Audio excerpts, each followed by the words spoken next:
What did you learn about Mahomes last night, CC? He's got to learn the NFL game. He's got to have better ball security.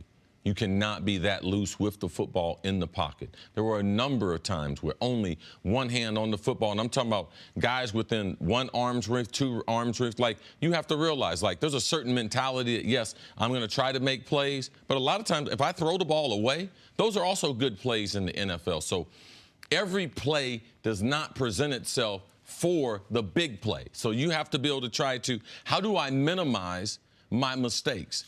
Throwing the ball into coverage, which late in the game trying to force it, you could see that. And the ball security. He's got to be more careful with the football, especially when you're playing against inside tackles, Ndamukong Suh, Aaron Donald. You know they're going to be around the football. So there's no excuse in a game like this for the lack of ball security that he showed. Aaron Donald made a couple great plays early that we see the best veteran quarterbacks in the league. They get sacked on those plays, but they hold on to the ball. I can't count how many times I've seen plays where Aaron Rodgers, with those giant, strong hands, it looks like it should be a fumble, and it wasn't. Those were enormous plays. Without those plays, the Chiefs win, I think, handily. And that is on Patrick Mahomes. I don't want to overreach. Well, what happened to the Chiefs' defense now? Yeah, handedly, like, they still got to play defense, though. Right, but they got 21. I understand that, but they got 21 points off of the Mahomes turnovers, 2 defensive touchdowns. In a game.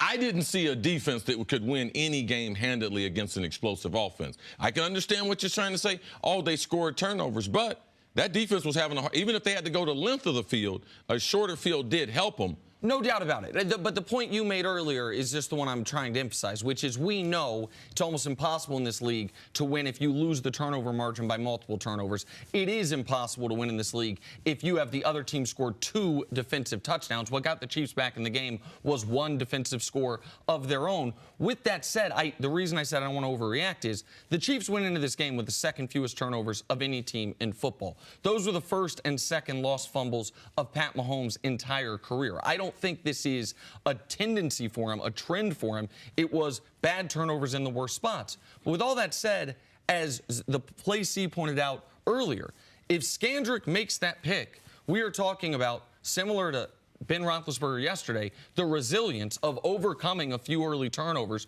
driving your team down the field for the win. Now, Nick Wright might be talking about that, but Cris Carter's not talking about that, because I knew those turnovers were critical.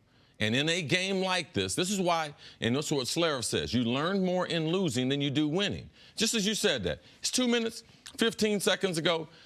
Scandrick, he drops that. If he catches that, we're all, man, what about the resilience? No. You still turn that ball over 4 times. Now, that fifth turnover didn't happen. It was 3 up to there. It was 3 up to that point. Okay, but it's still, you learn more in losing. And I believe if he was able to be critical, he would see. You said it. Other quarterbacks we've seen hit from the backside. They're able to hold on to the ball. So those things, I believe, are more important. If Scandrick makes the play, that's the reason why the defense is not a great defense. They don't make plays on the back end. So it is a problem, and I believe that you learn more in losing, and I hope that he's able to get that compared to if he had caught that interception.